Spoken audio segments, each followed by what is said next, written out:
दोस्तों, अगर आप भी जीवन में आगे बढ़ना चाहते हैं, अपने जीवन में कुछ बड़ा करना चाहते हैं और एक सफल व्यक्ति बनना चाहते हैं, तो ये कहानी आपके लिए। नमस्कार दोस्तों, आप सभी को स्वागत है गौतम बुद्ध की और एक नई कहानी पर। तो चलिए दोस्तों, आज की कहानी शुरू करते हैं। आज की कहानी से आपको आपके जीवन के बारे में बहुत कुछ जानने मिलेगा। और दोस्तों, अगर आप भी गौतम बुद्ध को मानते हैं तो इस चैनल को सब्सक्राइब करके वीडियो को ज़रूर लाइक करना। तो चलिए दोस्तों, आज की कहानी शुरू करते हैं। बहुत समय पहले की बात है। एक गांव में एक किसान रहता था जिसका नाम राजू था। वो हमेशा अपने जीवन को लेके बहुत ही ज़्यादा चिंतित था, जिसके कारण वो अपने जीवन की सारा समस्या लेके गौतम बुद्ध के पास पहुंचता है और वो गौतम बुद्ध को कहता है, गुरुजी, मेरा किस्मत बहुत ही ज़्यादा खराब है। मैं अपने जीवन में आज तक जो भी काम करता हूँ सभी काम बिगड़ जाता है। मुझे मेरा मेहनत का कोई भी फल नहीं मिलता है। गुरुजी, मैं एक किसान हूँ और मैं खेती करता हूँ, लेकिन मेरी फसल कभी अच्छे नहीं होती और इसी वजह से मैं अपने जीवन में बहुत ही ज़्यादा परेशान रहता हूँ। पता नहीं मेरे साथ ही ऐसा क्यों होता है। इसके उपाय के लिए मैं अपने जीवन में बहुत ही लोगों से और साधु से भी बात की है और उन्होंने मुझे जो भी राय दिया है सभी तरह का पूजा पाठ और कार्य भी करके देख लिया, लेकिन मुझे कोई भी लाभ नहीं मिला। और वहीं पर मेरे अन्य गांव वाले, उन सब की फसल बहुत ही ज़्यादा अच्छे होते हैं, जबकि वो लोग अपने खेतों में उतनी ज़्यादा मेहनत भी नहीं करते हैं, लेकिन फिर भी उनकी फसल हमेशा बहुत ही ज़्यादा अच्छे होते हैं। मैंने सुना है कि आप सभी का समस्या समाधान कर देते हैं, इसीलिए मैं आज आपके पास आया हूँ। अब आप ही मुझे कुछ मार्ग दिखाइए गुरुजी। मेरे जीवन की इस समस्या को समाधान कर दीजिए। हे गुरुदेव, क्या आप मेरी किस्मत को बदल सकते हैं? राजू की सारा बात गौतम बुद्ध बहुत ही ज़्यादा ध्यान से सुना और वो राजू को देखकर मुस्कुराने लगा और राजू को कहा, तुम्हारी किस्मत तो पहले से ही बहुत ही ज़्यादा अच्छे है। तुम्हें जो जो चाहिए सब कुछ तो तुम्हारी पास ही है। फिर भला तुम ऐसा क्यों कहते हो कि तुम्हारी किस्मत अच्छे नहीं है? गौतम बुद्ध की बात सुनकर राजू ने गौतम बुद्ध को कहा, हे गुरुजी, आप ये क्या कह रहे हो? मेरे पास क्या है? मेरी किस्मत इतने ज़्यादा खराब है। मैं जिस भी की काम पर हाथ लगाता हूँ वो काम हमेशा बिगड़ जाता है। मैं चाहकर भी अपने खेतों में अच्छे फसल नहीं उगा पाता हूँ, जबकि वहीं पर मेरे गांव के अन्य लोग अच्छे फसलें उगा लेते हैं और वो लोग मेरे जितनी मेहनत भी नहीं करते हैं। और ऐसे में भला मेरे किस्मत कैसे अच्छे हैं? अब आप ही बताइए। तभी गौतम बुद्ध राजू की बात सुनकर फिर से राजू को देखकर मुस्कुराने लगा और राजू को कहा, तुम्हारे पास एक स्वस्थ शरीर है। तुम्हारे शरीर की सभी अंग अच्छे तरीकों से काम करता है। तुम्हारे मस्तिष्क को भी अच्छे तरीकों से काम करना आता है और तुम्हारे पास अच्छे खासे जमीन भी है। अब तुम ही बताओ, तुम्हारे पास किस चीज़ की कमी है? और ऐसे देखा जाए तो तुम्हारी किस्मत बहुत ही ज़्यादा अच्छे है। तभी राजू फिर से गौतम बुद्ध को कहता है, हे गुरुजी, मेरा समस्या ये नहीं है। मेरा समस्या ये है कि मैं जिस भी कार्य पर हाथ देता हूँ वो कार्य हमेशा बिगड़ जाता है। यही मेरा समस्या है गुरुजी। और रही बात जमीन और अच्छा शरीर, वो तो सभी के पास है, मेरे सभी गांव वालों के पास भी है, और उनके पास अच्छे ज़मीन भी है, और तो और उन लोगों के पास अच्छे फसल भी है। इसी कारण वो लोग हमेशा बहुत ही ज़्यादा खुशी रहते हैं। लेकिन मेरे खेतों में अच्छी फसल हो ही नहीं पाती है। हर वर्ष मुझे अपने जीवन में एक भारी नुकसान झेलनी पड़ती है। क्या आप मुझे इसके बारे में कोई उपाय बता सकते हैं? क्या कोई ऐसा मंत्र या तरीका है जिससे मेरा किस्मत फिर से और एक बार चमक जाए? राजू की बात सुनकर गौतम बुद्ध राजू को फिर से कहता है, ठीक है, तुम कोई उपाय चाहते हो या कोई मंत्र चाहते हो, वो मैं तुझे अवश्य ही दूंगा। लेकिन उससे पहले तुम मुझे ये बताओ, क्या तुम्हें पता है तुम्हारे खेत में खजाना है? गौतम बुद्ध की यह बात सुनकर राजू बहुत ही ज़्यादा आश्चर्य हुआ और गौतम बुद्ध को बोलने लगा, हे गुरुजी, आप ये क्या कह रहे हैं? मेरे खेत में खजाना है और ये बात मुझे पता तक नहीं है। वो खजाना कहाँ है? मैं अभी जाकर उसे निकाल लूँगा। बताइए गुरुजी, वो खजाना कहाँ पर है? राजू की ये सब बात सुनकर गौतम बुद्ध राजू को फिर से कहने लगा, वो खजाना तुझे ऐसे ही नहीं मिलेगा। उसके लिए तुझे मेरा कार्य करना पड़ेगा। मैं तुझे जैसा जैसा कहूँगा तुम्हें बिल्कुल वैसा ही करना पड़ेगा, तभी तुझे वो खजाना अवश्य मिलेगा। गौतम बुद्ध की ये बातें सुनकर राजू गौतम बुद्ध को कहने लगा, तो गुरुजी आप बताइए मुझे अभी क्या करना होगा? मैं बिल्कुल वैसा ही करूँगा और इसके लिए मैं बिल्कुल तैयार हूँ। लेकिन आप मुझे अभी बता दीजिए, मेरे खेत में वो खजाना कहाँ पर है? राजू की बात सुनकर गौतम बुद्ध ने कहा, तुम अभी अपने खेतों पर जाओ और एक टुकड़ी मिट्टी भरकर मेरे पास लेकर आओ। तभी राजू गौतम बुद्ध की बात मान लेते हैं। वो जल्दी से भागा भागा अपने खेतों पर पहुंचता है और एक टुकड़ी मिट्टी भरकर गौतम बुद्ध के पास पहुंचता है। उस मिट्टी को देखने के बाद गौतम बुद्ध राजू से कहता है, ठीक है, अब मेरे बात तुम ध्यान से सुनो। आज से 1 महीने बाद अपने खेत की खुदाई करना, और जब तुम पूरा खेत खोद दोगी तो उसमें से एक टुकड़ी मिट्टी फिर से मेरे पास लेकर आना। गौतम बुद्ध के मुंह से ये बात सुनकर राजू कुछ देर के लिए चुप बैठ गया और राजू ये सोचने लगा, जब खजाना मेरे खेतों पे गड़ा हुआ है तो गुरुजी मुझे सीधे सीधे बता क्यों नहीं देते हैं कि वो खजाना कहाँ पर है। राजू कुछ देर सोच विचार करने के बाद गौतम बुद्ध से ये बात पूछ ही लिया, हे गुरुजी, आखिर वो खजाना अगर मेरे खेतों में है तो आप मुझे क्यों बता नहीं देते हैं कि वो खजाना कहाँ पर है? मैं उसे अभी जाकर निकाल लेता हूँ। भला मुझे 1 महीने का इंतजार क्यों करना है? आखिर इसकी क्या ज़रूरत है? तभी राजू की बात सुनकर गौतम बुद्ध फिर से मुस्कुराने लगा और राजू को कहा, राजू, हमारे जीवन में, इस पृथ्वी में हर कार्य का एक समय होता है। अगर उस कार्य को उचित समय पर किया जाए तब वो हमें उचित और शुभ फल देता है। अगर तुम चाहते हो तो मैं तुझे बता देता हूँ कि वो खजाना कहाँ पर है।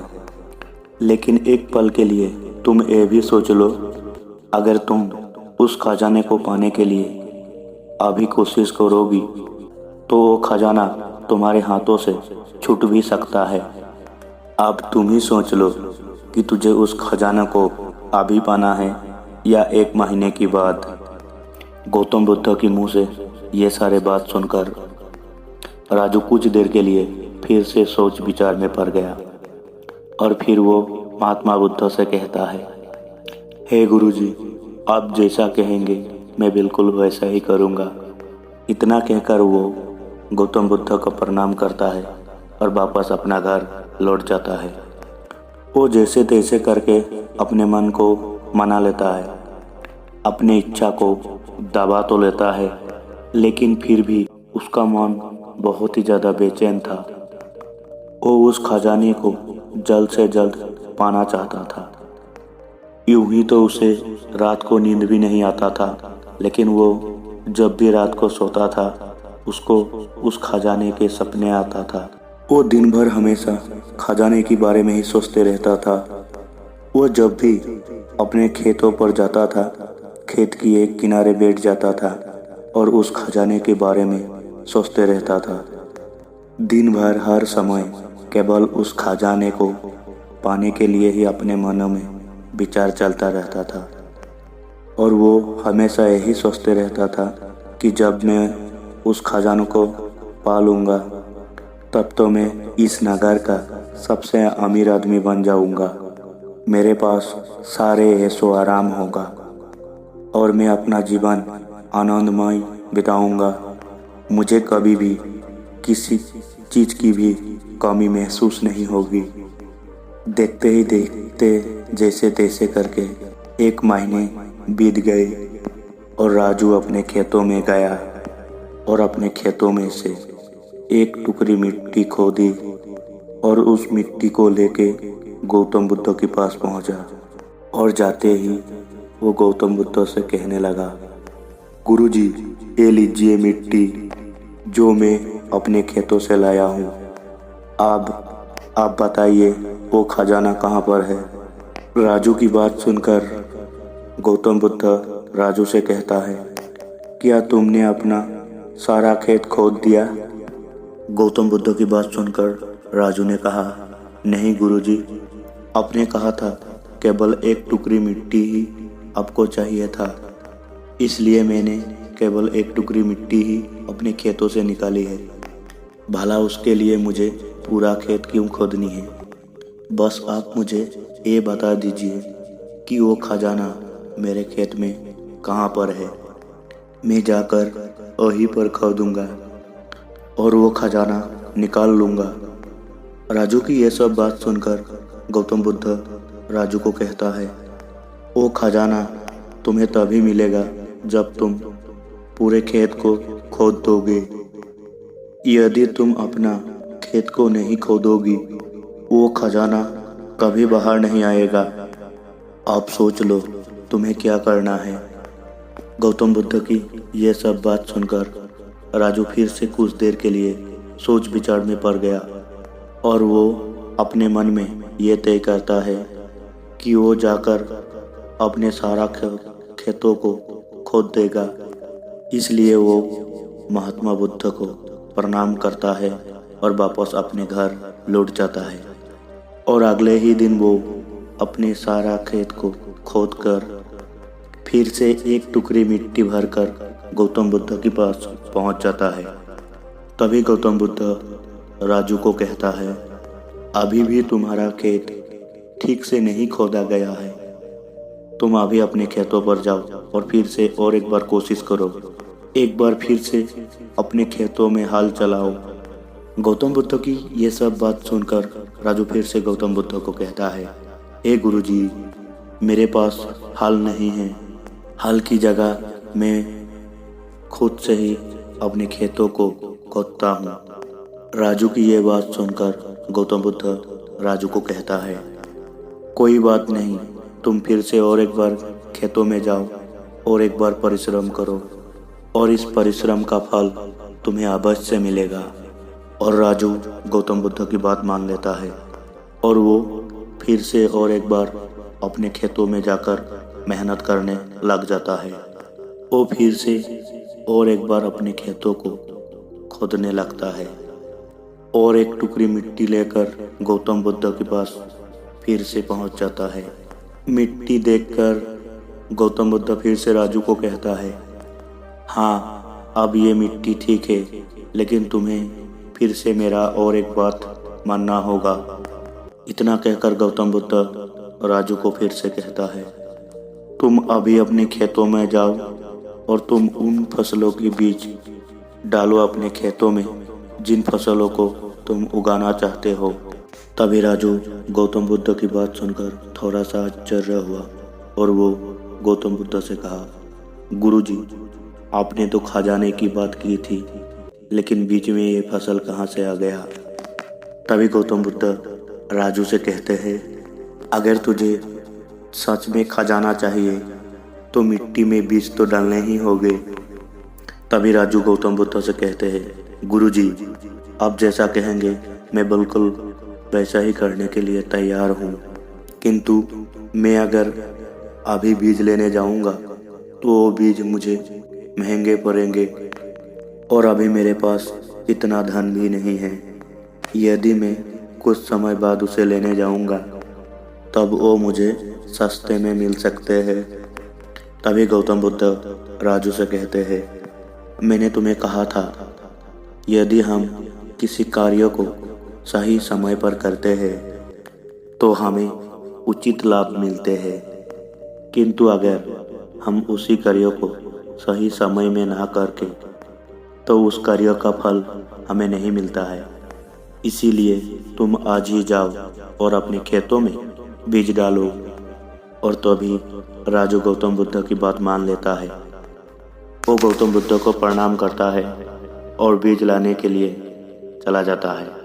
वो बीज लाकर अपने खेतों में भी डाल देता है और फिर वो गौतम बुद्ध के पास वापस पहुंचता है और वो गौतम बुद्ध से कहता है, हे गुरुजी, आपने जैसा कहा था मैं बिल्कुल वैसा ही किया। अब मुझे बताइए, आखिर मेरे खेतों में वो खजाना कहाँ पर गाड़ा हुआ है, ताकि मैं उस खजाने को निकाल सकूं। राजू की यह सब बात सुनकर गौतम बुद्ध मुस्कुराने लगा और राजू से कहते हैं, अभी तो तुझे और एक कार्य करना है, उसके बाद तुझे वो खजाना खुद ब खुद दिखने लगेगा। तभी राजू गौतम बुद्ध से कहते हैं, गुरुजी, अब मुझे बताइए वो कौन सा काम है जो मुझे करना है।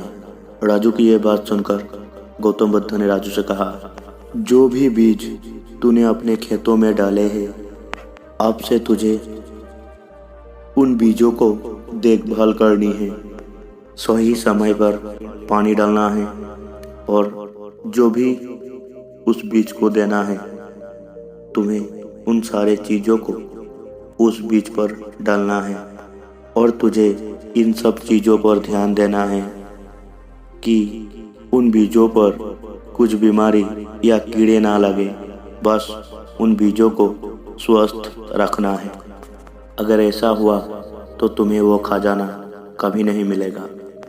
और अगर तुम्हारे खेत में हर एक बीज अंकुरित हो गया, वो अपने संपूर्णता तक पहुंच गया, तो वो खजाना तुम्हें अवश्य ही दिखाई देगा। तब तुम्हें मेरे पास आने की कोई आवश्यकता भी नहीं पड़ेगी। तभी राजू ने गौतम बुद्ध की सारी बात मान ली और राजू गौतम बुद्ध को प्रणाम करके वापस अपने घर लौट गए। अब से वो अपने खेतों की देखरेख करने लगा और राजू ने अपने खेतों पर पूरा ध्यान देने लगा। लेकिन अब भी राजू को सपनों में वो खजाना ही नजर आता था और वो हमेशा मन ही मन ये सोचता था, बस एक बार ये फसल पूरी तरह से स्वस्थ हो जाए तो वो खजाना भी मुझे मिल ही जाएगा। इसी सोच में वो उस फसलों को स्वस्थ रखने के लिए दिन रात लगा रहता था। उसने अपने फसलों पर किसी प्रकार की विपदापन्न आने नहीं दिया और देखते देखते वो दिन भी आ गया जब उनकी फसल अपने खेतों में लहरा रहे थे। तभी उसको गौतम बुद्ध की बात याद आई। गौतम बुद्ध ने कहा था कि जब भी तुम्हारी फसल तैयार हो जाएगी तब तुम्हें तुम्हारा खजाना भी मिल जाएगी। ये बात याद आते ही राजू की आंखों में आंसू आ गई। जो खजाना उसकी खेतों की जमीन में हुआ था वो बाहर आ चुका था। उसकी जैसी फसल उसकी गांव में किसी की खेतों में नहीं हुआ था। उसकी फसल से उनकी सभी कर्ज भी पूरे होने वाले ही थे और सभी गांव वाले उसकी मेहनत को देखकर खुश थे और सभी गांव वाले राजू की तारीफ भी कर रहे थे।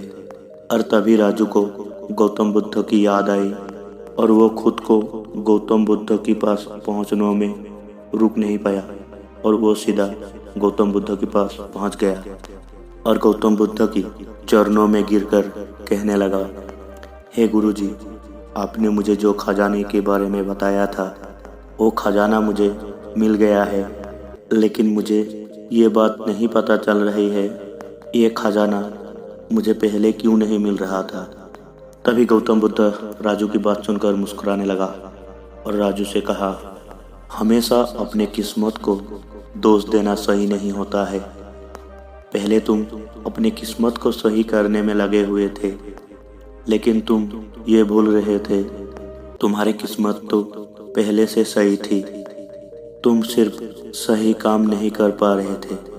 तुम ये चाहते थे कि तुम्हें बिना कर्म किए ही सबसे अच्छे फसल चाहिए थी। मैं तभी उसी वक्त तुम्हें खजाने की लालच दिया और तुम खजाने के लालच में ही सही, लेकिन तुम जब सही समय पर सही काम किया तो तुम्हें सही फल भी मिला। और जो तुम्हारे पास सबसे उत्तम चीज़ है और जो तुम्हारे पास असली खजाना है वो तुम्हारा शरीर ही है। इस शरीर के माध्यम से इस दुनिया में हम जो भी चाहे वो पा सकते हैं, लेकिन यहाँ पर तो हर कहीं सभी लोग अपनी किस्मत पर रोने लगा है। यहाँ तक कि उन्हें अपने कर्मों पर विश्वास ही नहीं है। तो ऐसे लोग भला अपने जीवन में अपने लक्ष्य तक कैसे पहुँच सकते हैं। तभी राजू गौतम बुद्ध से प्रश्न करता है, हे गुरुजी, तो क्या किस्मत जैसी कोई चीज़ नहीं होता है इस दुनिया में। ये बात सुनकर गौतम बुद्ध फिर से मुस्कुराने लगा और राजू से कहते हैं, किस्मत क्या है? किस्मत तो हमारा ही अर्थ कर्म है और ये शर्त कर्म ही हमें ऊर्जा और शक्ति प्रदान करती है ताकि हम अपने जीवन में सही दिशा में काम कर सकते हैं और इन कार्यों से ही हमें अपने जीवन पर लक्ष्य प्राप्ति होता है। गौतम बुद्ध के मुंह से ये सब बातें सुनकर राजू गौतम बुद्ध की चरणों में गिर जाते हैं और गौतम बुद्ध से कहने लगा, हे गुरुजी, मुझे आज पता चल गया है कि मेरे किस्मत कभी खराब नहीं थी। मेरे तो कर्म ही खराब थे, किंतु आज मैं आपको ये वचन देता हूँ, आज से मैं अपनी किस्मत को कभी खराब नहीं कहूँगा। अपने कर्मों को सुधारूंगा और अपने जीवन में सभी कार्यों को सही समय पर करूँगा। राजू गौतम बुद्ध को इतना कहकर फिर से प्रणाम किया और वो अपने घर लौट गया। दोस्तों, हमसे हमारे जीवन में यही गलती होता है कि हम लोग अपने जीवन में हमारे काम को सही समय पर कभी नहीं करते हैं और बाद में अपने किस्मत को कोसते रहते हैं।